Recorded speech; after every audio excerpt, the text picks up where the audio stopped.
Hello, everybody. Yo, no, don't tell you. You're going to see this late. This is a special. This is one of my messing around on a Friday afternoon. It's okay, of course, it's 6 p.m. my time. It's noontime in East Coast time, US. So this is my usual time. I do my Friday videos, my live streams. I promise people I do them. And I kind of had a disaster in all, right in, I had a huge disaster in June or something like that. June, and then July you had to restart these things, and I kind of recorded. Just doing this again, starting. So welcome once again to messing around on a Friday afternoon. Today was not planned. I was not planning on doing it. I told everyone I'm not going to be able to do it this week because I had class. And I did have class. I am wearing my Warsaw University ID card that I have to wear. What is my old Liberty Fund? Yes, Liberty. The word for liberty in Sumerian, I think. Ancient Sumerian. I need to get a new one because it's kind of cracked. Finally, let's go find the plastic thing that can, so I can hang out my ID card and it's only beep beep beep when I go indoors. Right. This is my. So I just came back today from. I got home earlier than I thought I would got. So I said, okay, I'll do this. I'll do a surprise. I didn't plan on it, so therefore it is. So what to do? Okay, well, I promised I'd do some things. One thing is, I said, what's going on? Well, I just got back from my trip for my wife from Southwest Poland. It was raining and came back, and it was just like miserable. And I got back like on Tuesday night, and it was rainy, miserable. In fact, we got lucky the next day. The road that we were supposed to come back on, get to here, was just flooded. So it was like, oh my god, it was like a river rather than a thing. So I kind of feel okay. We got here earlier, but I spent two days kind of recovering, and then and I'm getting ready for my American course, Norwich University's. I'm doing two courses there. Two courses, or well, one course. One course actually pretty big, 7 students. Hi there, Polska. Yes, yes, I'm in Polska, but I'm not Polish. I'm just a kind of an American living here for now over 24 years. I'll talk about that a little soon. But back with trip, I came back. I kind of recovered. I kind of was feeling a little lousy. But I had to go prepare for my new course. I had a meeting Wednesday evening. I had a live meeting, online faculty meeting, and we did the faculty meeting. So I was like, hurrah! We talked about the things we have to do. I'm doing my typical kind of history of diplomacy, which is the origin of the state and the diplomatic system, in IR theory. So that's kind of cool in that sense. I do, of course, I normally do. I'm used to doing it. I like doing it. It's the development of state and the state structure. But the other course I'm doing is basically it's for advanced students there who are doing research, part of their civic affairs program. Mostly, again, like Norwich University, is mostly military. A lot of military students, active duty military, retired military, or people leaving. I was asked to do a new course. I never taught for them before, but I've taught this course I've taught this course for. I did this course for private schools, a private school here once or twice. A couple of years I quit doing private schools about 2017 because I just couldn't handle it anymore. I missed the money, but it wasn't always worth the money. The course I'm doing is basically comparative politics in Europe. So that the school sent me 2 books. Okay, 2 books I had to get for the book class. And I know this. This is basically the Rutledge. Both of these are Rutledge edition books, textbooks.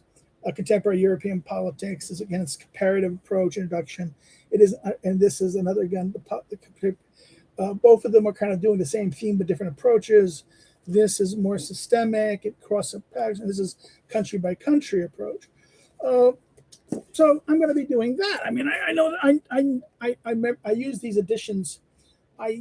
I know these books from previous editions, so it was kind of interesting to do.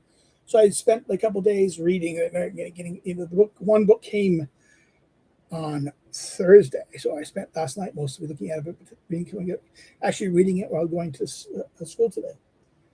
So that's one thing I've been doing, preparing for that course, and that's not going to be much. I did my course. I should be calling these students soon, but none of them wrote me back. I wrote my letter yesterday. I wrote, eventually sent them. As Norwich's rule, we have contact. So it contacted each of them by thing saying, "Hey there, give me your," and I don't think any of them checked their email. So this is not one of the. This is one of the horrible things of the new internet world. We're not allowed to send things to student private emails. We have to only use a university email. I can't. It's a sensitive security. My God, this is in my online course. I have to do a 3-bit security process. I mean, I have and because I don't have a smartphone. See, this is my phone. I'm a dumb phoner. I'm an idiot dumb phone. I don't trust smartphones. I have a tablet, which is over there, but I can't use the stupid, and I won't do SMSs anymore. So they sent me this little part of my keychain. I have to go click with a security code. And then have to change your password every 90 days, and it has to be like 28 characters long with a symbol, number, capital letters, small letters. The world is getting too complicated for like old people like me. Okay, so that was the gist of this. Today, I was at my Wausau University campus because the team course on methodology that I teach. I'm part of a team. I do the politics section of methodology for the program. We had to do the reset exams, and it was 40 students failed out of like 250 students. 40 failed the first test. Only 23 came for the reset. So I went there just to go there because I also had a student who had a medical excuse from the Introduction to Government course that I normally teach in. But this was an UGEN student, so there was an UGEN program. There were 2 courses last semester of Introduction to Politics for first-year students. One was a kind of the normal for the American Studies Center, and the other one was for UGEN, which is opening basically for the whole university to come to get outside credit. And that course, an earlier version, like 2 years ago, version is available on the website. You can look at it, look at the course, and go check it out if you're interested in that thing. It's basically Introduction to Politics, where I look at the evolution of the political form over time. And the student had to take the test for that and came in. It did very well, but I had to make up because he was sick during the actual test in July, early July, end of June, early July. He was in hospital and he had a medical excuse. So I said, okay, I'll do it in September when I come back. I'm doing the same day as this exam. So I was come and do it at the same time. You want to do it in September? Can you do it on this day? Because I'm going to go there. And then, voila. So I was at school. Things got done quicker. I was done. And he came at 2 and was done in about an hour, less than an hour. So at the end, I got done by 3. So I was expecting to have to do a lot of little administrative things, but no. So rah. I have my 23 exams to grade for the other tests. I'll do it later. I was just there to do it today, but I said, I don't have my key sheet with me, and I don't want to do it without my key sheet. Well, key sheet is the answer. So, and the sketching of answers, so I can look at the answers they brought and say, okay, yeah. This is one of the things you do as a teacher to make your life easier. Making your life easier when you have to grade, like a lot of grading, is necessary a skill you have to develop as a teacher, or you go crazy. So that was today. Now today's the 1st, and because of that, I should go after this. I should kind of go check out because I should be able now to post my article to some of the U.S. political science journals that were on summer hiatus. But technically, this weekend is still I don't think this is APS, the American Political Science Association weekend, because U.S. Labor Day is next Monday, this coming Monday. So therefore, they might not, I think the conference is being held, and I think many of the things are not doing anything because of that. So I'll look at it and see maybe when is they're going to come. I think it's going to come out this September. I will send my article. I have to rewrite, and I have to fix 2 things. The article, something I wrote in response to my friend Dan Mahoney, has been published on Vogelin View. Um, uh, hold on. Let's do this.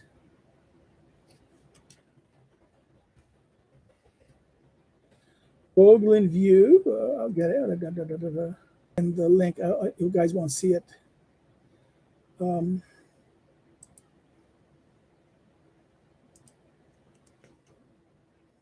yeah,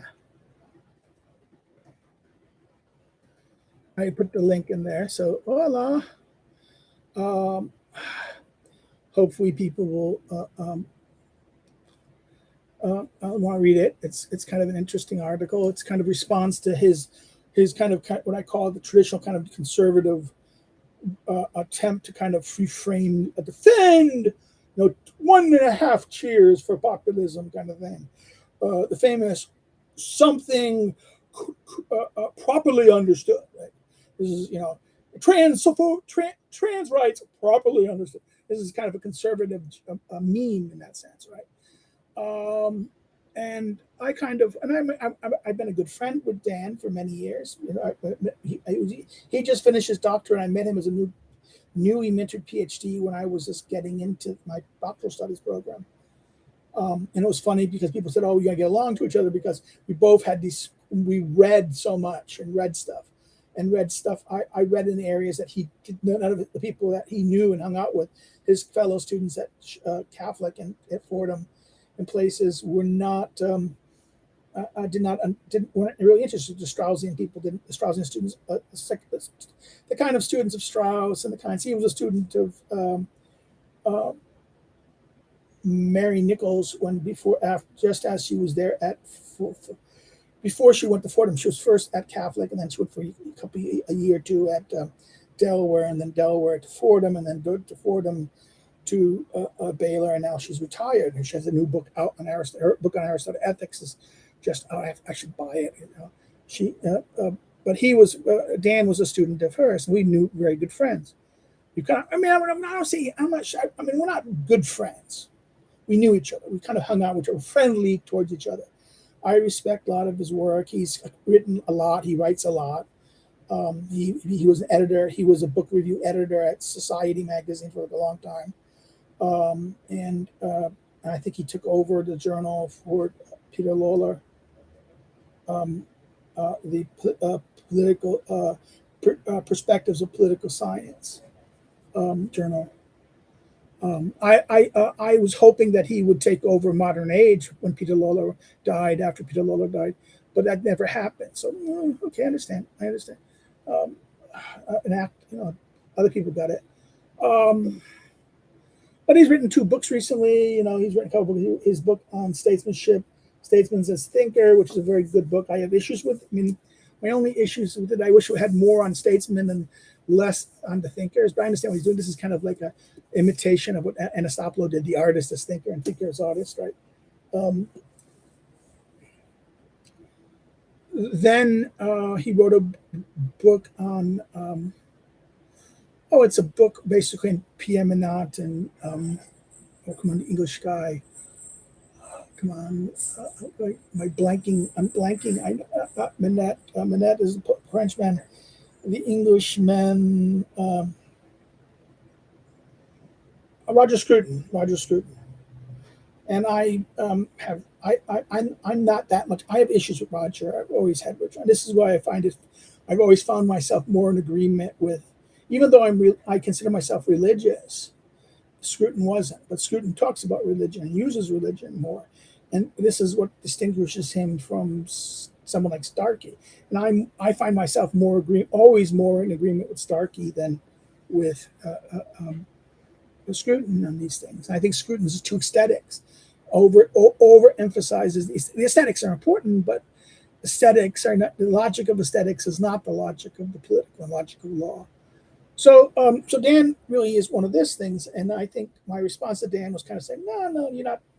You're taking us the wrong. You're looking at the populism in the wrong way. You're not defending. It is defending the people. You have to understand that what the people are. and therefore don't lump. There's a tendency to overly lump the multitude as one, and it's much more homogeneous. Okay, this is my competition now. I can understand why people Roger Barris of the People's Pundit is on at the same. I didn't realize he's at the same time as I am. So it's like even I would be tempted to go watch Roger Barris in a sense. I watch him. I watch him afterwards, not live, because he's sometimes his live performances. You want to skip the ads and skip things, so it's there's no ads here per se except the end. When I do an ad. Well, that's the little thing I did with responding to this, and I've got email things back and forth from people about this. I might turn into another little essay again, but my research, I need to be doing an article, 2 articles. Are you a fan of Vogelin? Yeah, I'm not a fan. I see his use. Joshua asked me, "Am I a fan of Vogelin?" My problem with Vogelin always was his jargon, his language, the way in other words, his jargon made it his very technical language that he insists on using, and how he frames everything through. I always thought that was problematic, and I preferred Strauss's more natural, ordinary language approach to these things. And this is ironic that this Strauss, who's Mr. Philosopher, actually starts with ordinary common sense, ordinary experience, ordinary things, and uses ordinary language. Or Vogelin, whose whole thing is experience, operates uses a bunch of language. Now, the limits of Vogelin is this technical language that is very misleading. Like terms like Gnosticism can be misled what they mean. We think Gnostic in a certain way. We think of a certain type of religious Gnostic. We understand it as religion, but it's not. He's not understanding this as an understanding of spiritualism. It's about an idea of how It's all about the way cognition and rationality operates. The whole debate about Vogelin. So therefore, Vogelin is really struggling with the question of experience, where Strauss has a more Socratic answer.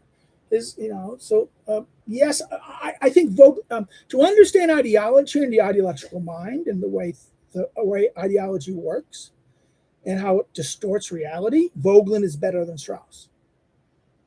To understand the real dangers of wokeness, Vogelin is a better tool than Strauss is. Okay, this is why for Strauss always reduces the questions of what totalitarianism is. Totalitarianism is just tyranny plus technology, right? Very Heideggerian answer. And no, it's not that. It's ideology. It's not. It's ideology. It's ideology in the total state, the logic of the total state. So it's an ontological structure. It's an ontological question with the epistemological question on top, and therefore this is why I think Strauss misses this in that degree, because Strauss isn't really interested in his. That's because he's. This is not saying he doesn't understand a epistemological thing. I think rather he does, in the ordinary sense of how he understands philosophy and how things goes, and how politics and philosophy interact, and what is the scope of the political as the scope of the cave. He is very much addressing a question of epistemology, and it's true. The question of classical natural right is as much an epistemological question as anything else. How do you know it? How do we know things? How do you know something is just? How do you know that this person is the right person to rule? How do you know this is true? In other words, this is a very important aspect. Until you know that this person is the perfectly just man that you should obey, that he's the natural ruler. The question of ruler and ruled, the natural rule versus the natural ruler, right? This is an epistemological problem. People don't believe. People are not confident that those who claim they are just or the best are in fact they are the best. People don't believe it, and because they don't believe it, there's no confidence and no faith, and therefore this is why people are not going to simply obey in this sense. This is the classic problem of natural right in the ancient world, and the classical political thinking and political thought. So, responding to Vogelin, but back to this, my research project again. I have like three. I have a 4 or 5 little things that's going to be going for the book, eventually going for the book. I need to finish my small things, something on small things, very small piece on small things, and another small piece on fraud and force and fraud in Aristotle, force, fraud, and persuasion in Aristotle at the end of this. And my piece that originally was going to go modern age, but they opted. I kind of opted at the end of the day because they were taking too long to make a decision on the small changes that changed America piece. Looking at book 5 of the politics of political change, looking at this and looking at 4 things about this. I think I'm going to just tweak it a little bit, work on it, and send it to a Polish journal for some academic points rather than sending it to Modern Age. Or if not, I might send it to a friend's journal. I have a piece coming out soon about sports on a website. I can't ever say these. The Mikatotin. I'm going to ask them when I get the thing. It's a website. I have 2 articles on them already. My little Aristotle piece that I wrote years ago, and a piece on Burke and Yeats. And I sent them a piece, some thoughts that I was thinking about civics, concept of social trust, civic society, and sports, and the connection between sports and civic association, and how building civic relationships, and the difference between, let's say, the Anglo-American world on this versus the continental and the rest of the world of this, and how this does create different civil society behaviors, and more Republican or participatory models. But that's just a little piece like that. So that's what I've done. Okay. Today's an anniversary for me because on this day I left Slovakia. In 1999, I left Bratislava on a train. Rainy. It was a rainy, miserable day. I got sick as a dog, and I arrived here like at 6, 7 o'clock at night. So today would be my 24th year in Poland. So 24 years in Poland. That's a long time. People saying, it is the longest. It is I think it's the longest time I've spent in some place. Living now, I have had how many apartments? 1, 2, well, 5 different. I had one place, but then I had a kind of small place. Oh no, another third one. But then moved into there. I was at both places, but then they moved into there. Then I moved into another place. It was shared with a roommate, and then we went to the Torska place. And then after Tor said, right on the Zalimska, right in the main capital, and then now my wife in Bilandi, right? So 6 places in 24 years. So it's been a long time, so it's a big anniversary in that sense. Not much to say about that. If you don't feel old, yeah, okay, feel old. So what do I want to do now? We've been here for about 20 minutes, 30 minutes. I said free for all. I told you my research, told my things that we did. Oh, no, what are my plans, my videos? Okay, first of all, you'll see I'm shaving. My wife shaved me yesterday. But some of the videos you'll be seeing today, there's going to be 2 videos that were planned. It's coming after the live stream, right after each other, on book 1 of the Republic. I divided book 1 into 6 sections, and I gave 6 videos for each of the sections. And voila, and therefore you're going to get 2 of them. Oh, I'm not sure if I made a boo-boo on one of them. I think I did, but there's going to be 2 of these sections right after each other of the book reading of Plato's Republic, book 1. And that's going to be most of the thing I've done today. So I don't usually put those out, but I did it because I want to do it a week. And next week, you'll be finishing up the Van Evra thing. I think I have 2, 3 videos on Van Evra, maybe 2 videos. And then the rest will be videos finishing up on that. And then I will turn to social contract video. Those were recorded already, so you'll see my long beard still. And Schmidt's Parliamentaris, book on parliamentary stuff, where I did one video of that. So you'll see that I'll be making this next week, starting Sunday and Monday. I'll be doing videos, catching up, getting the video uploaded in a series of postings and readiness for things.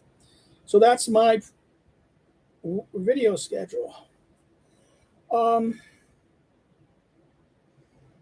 What people like I said, what I'm reading, I'm still reading the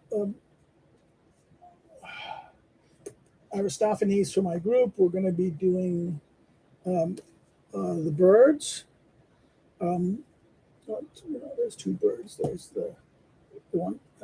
This is the Pangel Ambler translation, and this is the Ian Johnson. What's so good about that? Johnson is Greek on one side,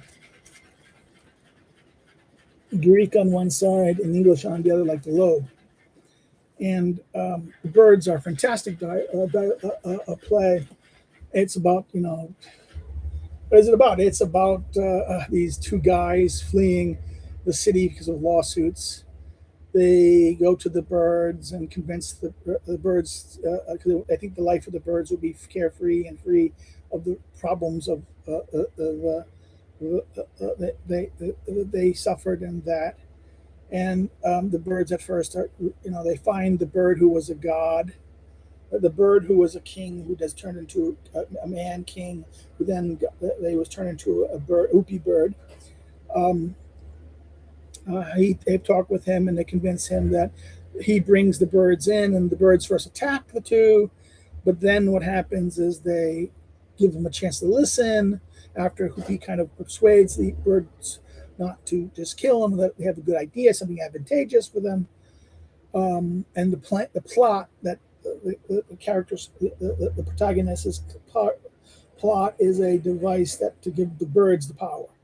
The starve the gods from the sacrifices, prevent the gods from getting the sacrifices of the peoples and the messengers from the people, and then cut the gods off from that. And they need to do this by building a polis. They need to fortify their cloud, their place in the clouds. They fortify it so the gods can't go through them.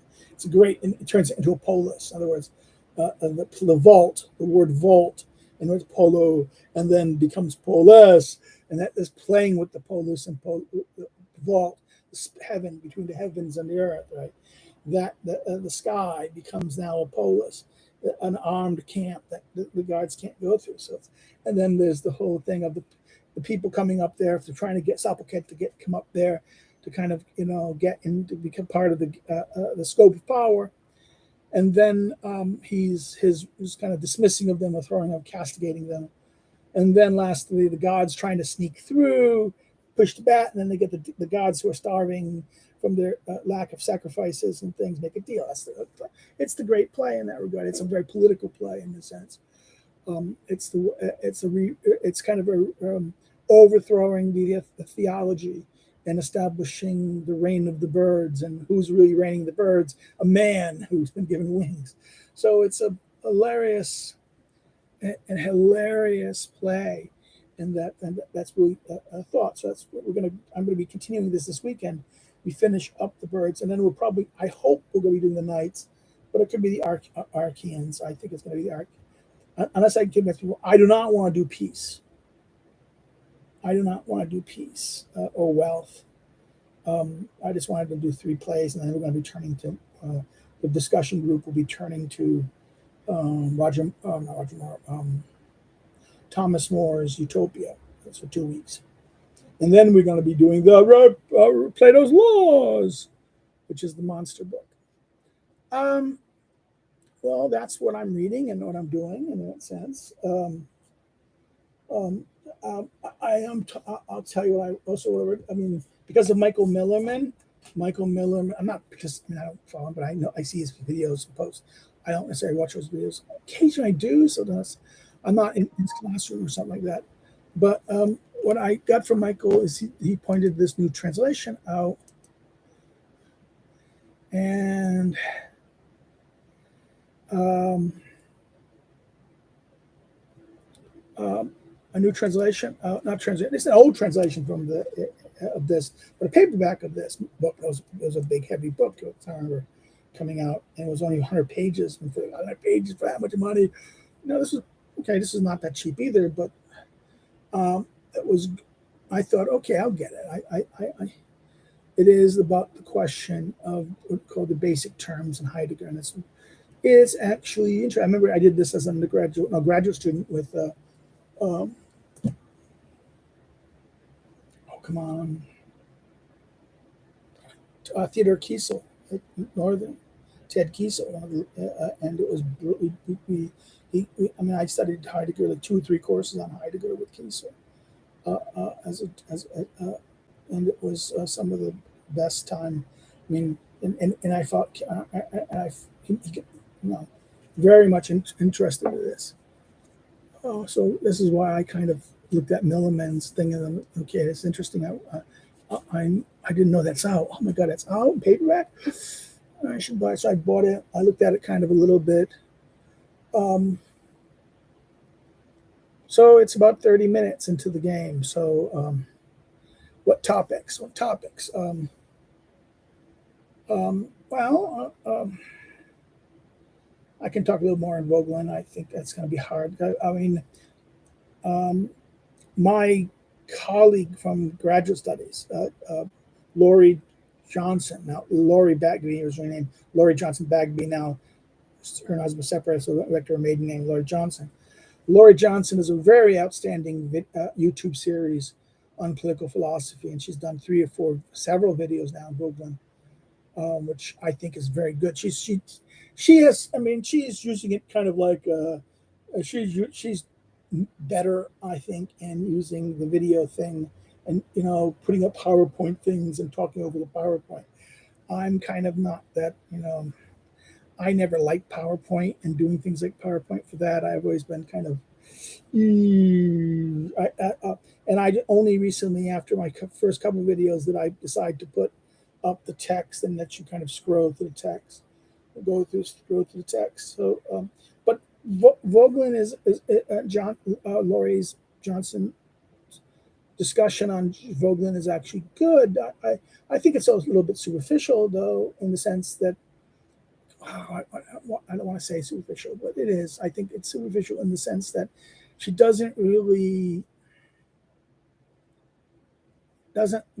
she kind of knows Vogelin only from the text that she read, and I'm not sure how deeply she read into Vogelin. I went back to his early work and his German works and his pre-works. In fact, I find his earlier stuff much better than his order and history is, his famous order and history is messy. In fact, he was, and you can see the brain thinking change in the middle of it. Like you can see between the radical alteration that happens between volume 3, 1, 2, and 3 is kind of an agreement. Then 4 and 5 are like, are kind of like, really do this. And again, and you have to remember, order and history was his. He was going to do this history of political thought, history of ideas, multi-volume history of ideas that eventually failed also. Although he has sections of it and part of it. And I think one of the things that people I wish they would get an English translation of is the Baton stuff. I know in Germans there's a edition in the German edition of the Baton stuff, but not in the English edition. I wish the Baton chapter would be available in English. That is one of I think, what Vogelin did on Baton was actually important. And Baton is one of the scholars that the Straussians really don't touch. And I'm always amazed by this because he's the scholar that kind of fits their theological, political viewpoint better than someone like Bloom and Bloom students all went to Montaigne's essays. Yes, it's kind of quasi-Socratic, but is it political philosophy? Yes and no. But compared to the import of political system and the nature of thinking about politics, Baton is more important. Baton plays a much more central role in shaping and reframing how political things are operated. In fact, no Baudin, no Baudin and Grotius, no Hobbes. That's how essential Baudin is to this movement from Machiavelli to Hobbes. And this is something I kind of hint at in my piece that I wrote about the trajectory of modern the trajectory of modern political thought. For the Polish portions I wrote for, because all the American journals, oh, this is more of a lecture. Yeah, it was a lecture, but it's a good lecture, and I think it is a good overview in that sense. Um, so Vogelin, in that sense, is kind of a tough character, because his early stuff on religion, political religion, which you get his New Science of Politics is kind of a transitory moment. His Gnosticism stuff and the political religion book, which is right in the 30s. The political religion is this is the insight. His book on political religion is the insight and ideology that he gets into this idea of understanding this. And Gnosticism is his key understanding of how ideology operates in this guy. So you have to understand, and I think this is why that volume, the collected volume of modernity, volume 5 of the collected works, published first by LSU, now then by University of Missouri Press, volume 5 of the modernity without restraint, which gives us political religion, New Science of Politics, and the Gnosticism, the science, politics, and Gnosticism volume that was published by Regenry, and then 50s and 60s, right? Of course, I think one of the most accessible books of this is Anamnesis, but Anamnesis, just 2 editions of Anamnesis. There's 3. There's the original German edition. Then there is the translation by Gerhard Niemeyer by Notre Dame, which changes things. We take something he wrote for modern age on reason, put it in there, got rid of some of the other chapters, and we wrote, asked Vogelin to rewrite something to get something else. And so it's a different book than the German edition. So that's why it's very interesting to get the edition published by, I think it's the 6th. I don't know where it is. Yeah, it's 6, volume 6, and this is by the edition. Why? Because it's only there you get the translation of the German edition. And you can always compare. The Notre Dame one is still constantly available. I think maybe even University of Missouri took up the Notre Dame edition by Niemeyer. So it is kind of interesting and good piece in a sense. But then there's the early Vogelin, his book on America, which is very strange. It's kind of his appreciation of the empiricists and these guys. So not empiricists, but the what do you call them? Pragmatists in that regard, which Straussians was, oh my God, pragmatists. Vogelin was really one of his first books after his habilitation was the book on American ideas and how ideas work. And he saw something very interesting in America as a scholar there. But then he came back, and his books he came back after. He was going to do Stadler. He was confronting, or he was trying to confront Weber and Weber's things as well as other people, and that he was confronting Weber. This is the 20s and 30s, right? And confronting it. He's an Austrian professor who was doing this. He wrote 2 books on race, 2 excellent books on race and politics. The Race and the State, and what is the other one?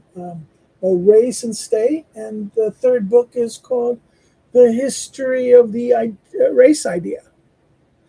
In fact, both of those books, which were mostly only available in German and not really translated into, translated into English when they did the edition, when the collected work edition project was published starting in the 1990s. I think late 80s, early 90s, and 2000s. This is where this book this gets in there, and then the classic book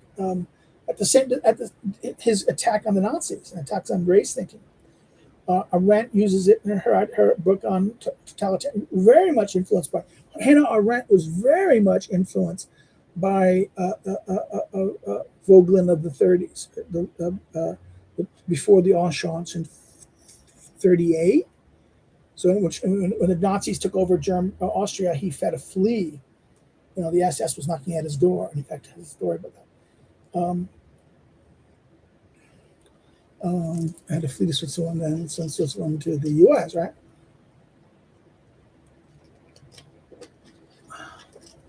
And then the other book of his, very important one, is The Authoritarian State, which I think is still a great book.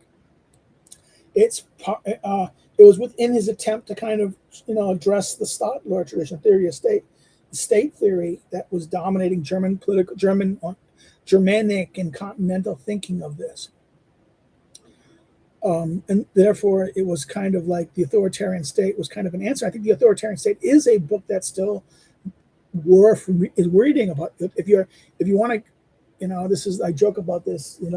We read together the notion of authority, where he's trying to defend authoritarianism because this is Baton's France, right?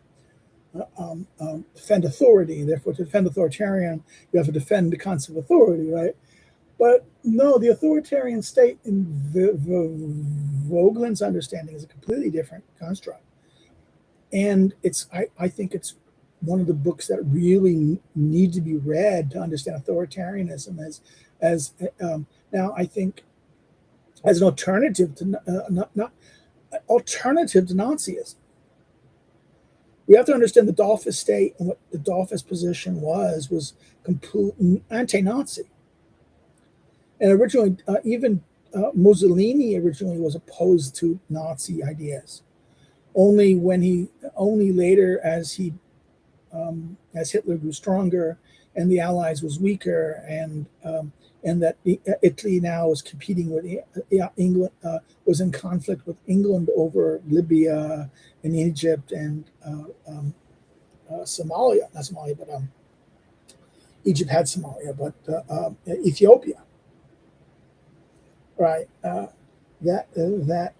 This is where the switch that Mussolini went from being hostile to Hitler, not having the same interest as Hitler, as being kind of an ally with Hitler, and that is a very important point to understand this. And this is why fascism and Nazism is not necessarily the same thing, and it's only now because of the blurring at the end and the final stage.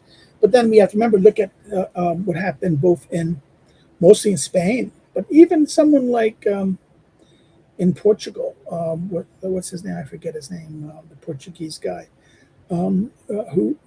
Salazar. He's not a Democrat. He's authoritarian. Okay, this is fascism. This is a fascist. He's a fascist and kind of authoritarian, like Pilsudski, and that's authoritarian.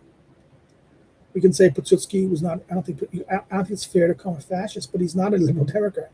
Liberal democracy is fallen apart, broken down. It's an authoritarian solution. In fact, may have been the option that Schmidt thought maybe that could be an answer to. That I think in many ways, I wonder if Schmidt read Vogelin's Authoritarian State, but it's too late. He's writing the Authoritarian State after the enabling decree. It's a decade late for Schmidt. The crisis for Schmidt is 1932-33 and the Enabling Act. And that changes the nature of the German state and the question of sovereignty over to the Nazis. They are now sovereign. And he doesn't see any way out of that problem. He can at best kind of steer the sovereign in the right direction, he thinks, the opportunistic position. But that's Schmidt, and why Schmidt is important in that sense. So that's why I think someone said, why don't you go read the Authoritarian State? Maybe an idea. Maybe I should. It's a monster book, though. It is one of those parts of Vogeland I think is underestimated. And I think people, these people on the alternative right maybe should get Vogeland. If they want to, they have to reject ideology. The ideology, in other words, It's not an alternative ideology. The problem with ideology is it distorts reality. It's the very in the essence of distorting reality. And the nature of the totalitarian ideology, I mean, liberalism is as much an ideology as and this is where I'm going to disagree with Mr. Dugin. Dugin says any ideology is totalitarian. No, that's going too far. Ideologies distort reality, right? But he's not all giving us a means to access the real, but he's giving an alternative ideology, that of Eurasia. Eurasianism is not an alternative; it's the fourth political theory, right? That's how I understand it. How do I express that? This is, in other words, as we go look at Dugin's conceptions of this, each political theory is a overcoming kind of a Hegelian dialectic of a conflict of ideology. First, there was the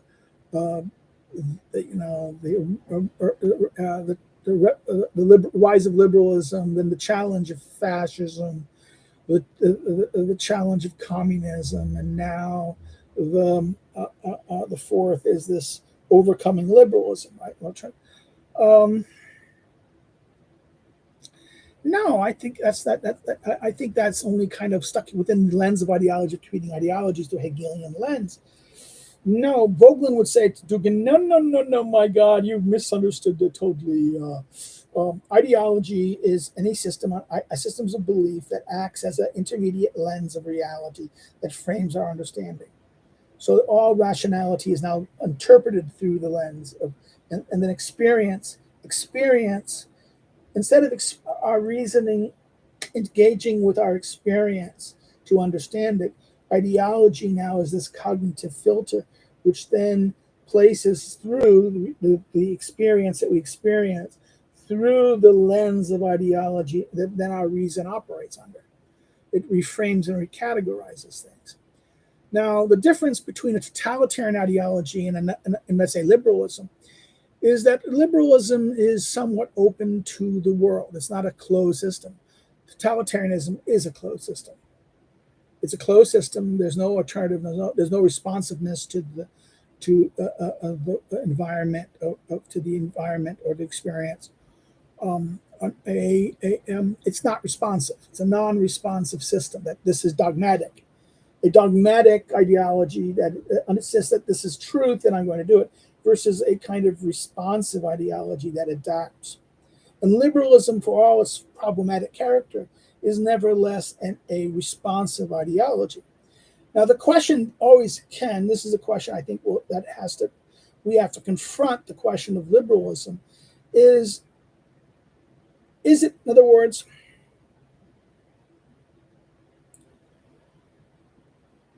is it possible in small scale, in other words, this is what I call the Gemeinschaft-Gesellschaft problem.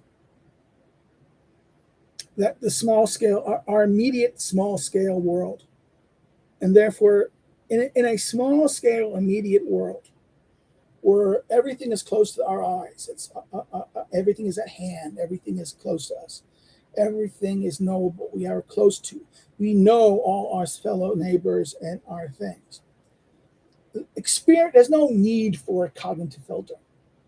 So anyone who knows information, search engines, what they do, they are searching devices which cognitive filter out all the information, help us to sort and select.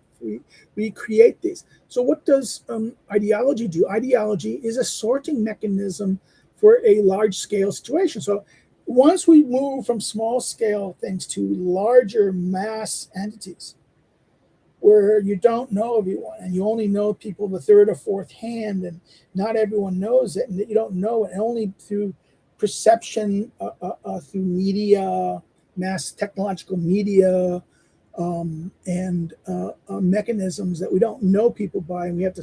In other words, the way even we used to have always filters. This is an information theory. Information theory. We noticed that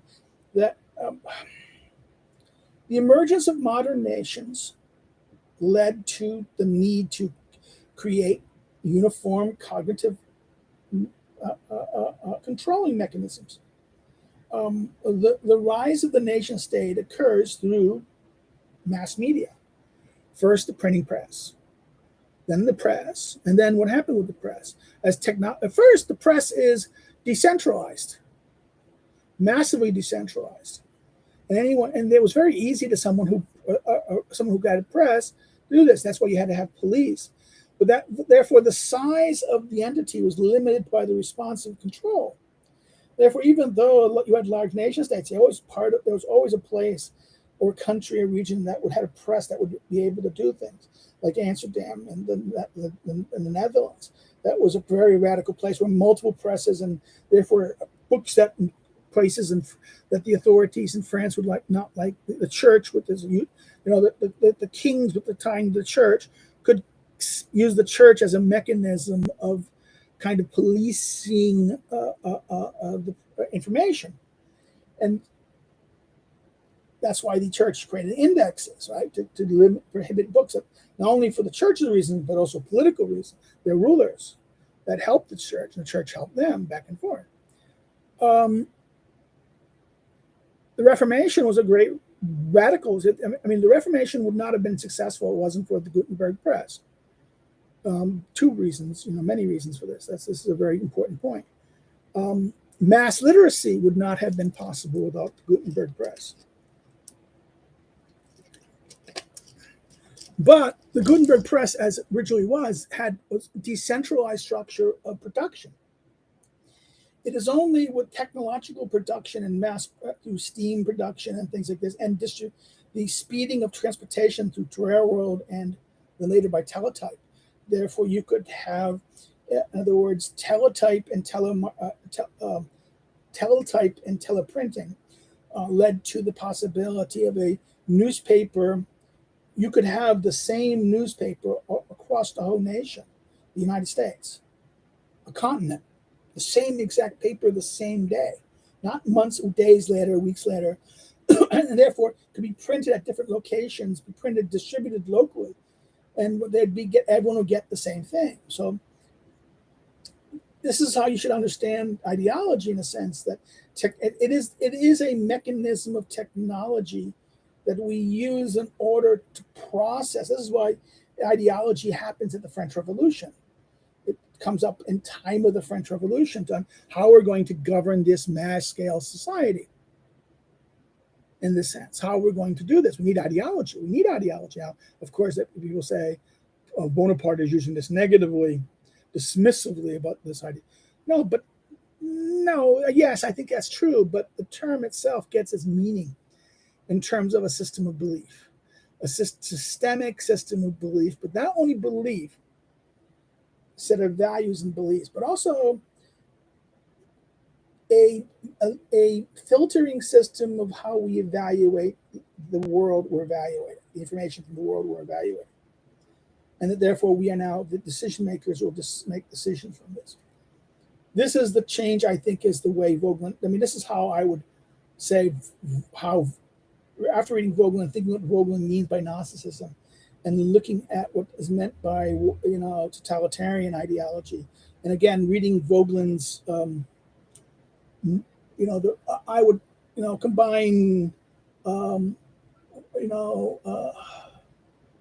modernity without restraint, that plus Hannah Arendt's or Origins of Totalitarianism, and something like, Eric Hoffer's The True Believer, and then that's a good ground. That's a good ground to kind of build a concept of how cognitive, and maybe a little bit from Mimesis about representation. And Mimesis would be good because the idea of representation is useful, but I wouldn't stuck with the earlier work. Let's stick with it. But Gnosticism, understanding this construction, how we understand gnosis, and how do we understand this cognitive structure, and how do we understand experience.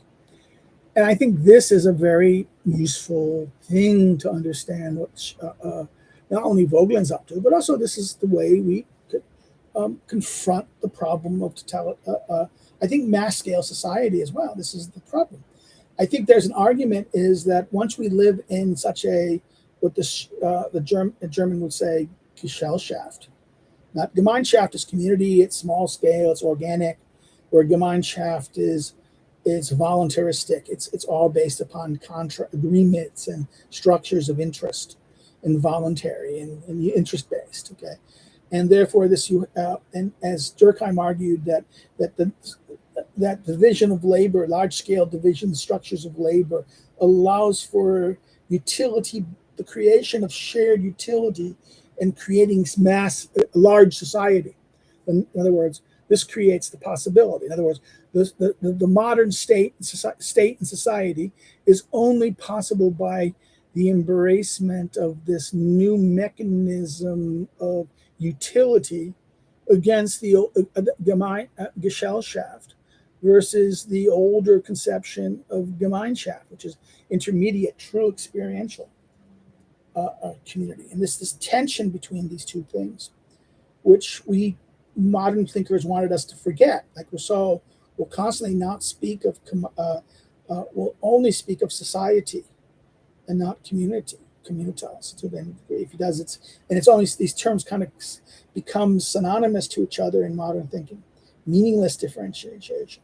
But for conceptually, they're very radically different and very tied to this, and therefore the ideology becomes cognitive lenses by which distorts those meanings. And we don't think about the earlier meaning. We kind of marginalize it. We don't understand it. We don't think it's important anymore. We value it less. We don't therefore see that and therefore, this is the problem. This then leads us to a problem.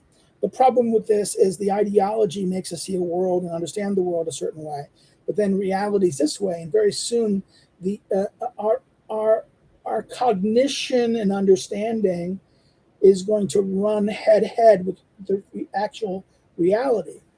And this is as long as the ideology is works, and there's no direct confrontation with reality, we have kind of a paradigm, what Thomas Kuhn would call a paradigm, right? In other words, as long as the ideology holds, so this is what he talked about science, right? As long as it explains everything and it works, but the second it ceases to adequately explain the world, and the world doesn't work as the ideology says it does, and people start noticing it, he will all of a sudden, see that, oh my God, that there's a disconnect here. And that is when the crisis happens. The difference here is a responsive ideology. An open and responsive ideology is open to this problem. They see the problem, they feel it, and they have to adapt.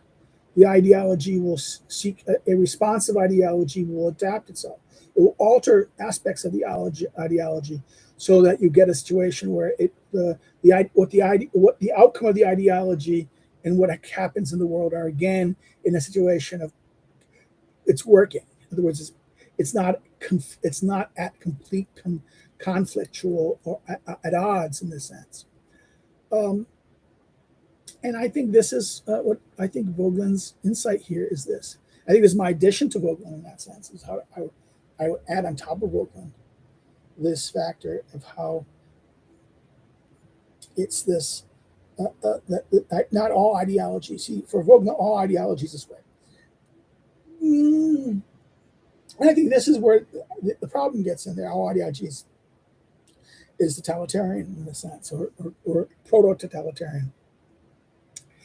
No. Totalitarian ideologies are unique, and they're very unique in that verse. They're closed. They promote an alternative reality. In other words, that in this moment of conflict between the idea belief system and the way the world working, what the ideology will say is destroy that, force that to work this way. And what happens here is that it doesn't work that way. Reality, this will always, and this, therefore, it forces everyone into doublethink.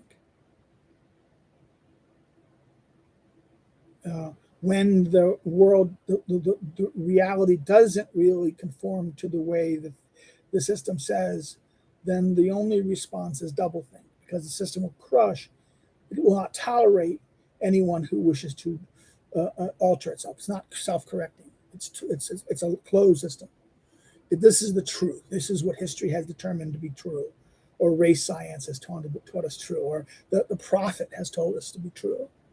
That we cannot alter what the prophet or what history dictates. What history dictates for the Marxist, or what a racial science about this teaches us about this thing about the Nazis with their quasi-racial science, and then with the Islamicists, radical Islamicists, it is the Islamic teaching radicalized through a postmodern lens, this cognitive filter. These are closed systems. Liberalism is not a closed system; it's responsive. I'll grant that. This is where I might agree with. I agree. See, this is the problem. The mean is right in some levels with his critique of liberalism, how it's not working and it's broken down and it's not doing what it promised.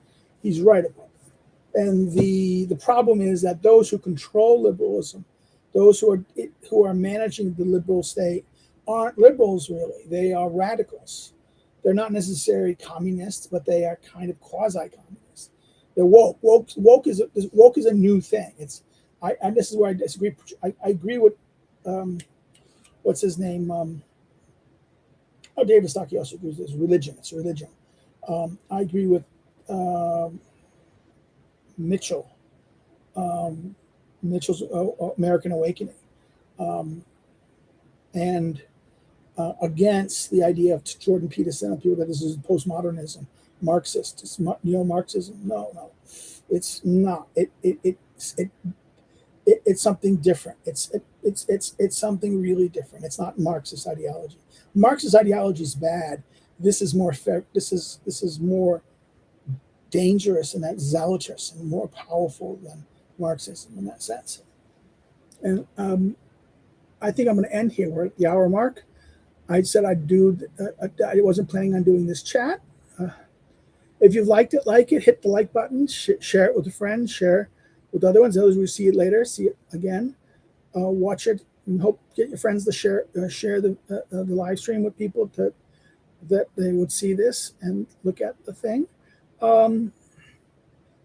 Those of you who want any idea, you can, if you see this and you have comments or suggestions what to do on future weekends, Friday afternoons, please come up with a topic and I will go investigate and try to work on it. The other thing is share it and get it out there. If you didn't like it, you're going to say, no, I don't like it. But say why in the comments and I can learn, I didn't like the glaring badge of the light like this. Oh my God, can't you? My God, you're ugly. Your voice sounds really bad. Okay, whatever. If I can do something about it, put your negative comment, say why you didn't like it. If I can do something about it, I'll fix it. If I can't do something about it, then okay. I'll try that. Another aspect about this is you can follow me on social media, the link's below. You can also subscribe if you're not subscribed. I think most of you probably are subscribed because you're here. Another thing is you can follow my academic social media links below. You can, if you want to help contribute, you can always do Subscribe Star, Patreon downstairs. I know people know you're giving it away for free anyways. What are you doing? You're even doing your live streams like events and no one's here really. So I should tell people more events. I said Friday, but I didn't say it like this. Okay, that's it. Take care. Have a good weekend. See you and watch the videos. You'll see me grow my beard back. Take care. Bye-bye.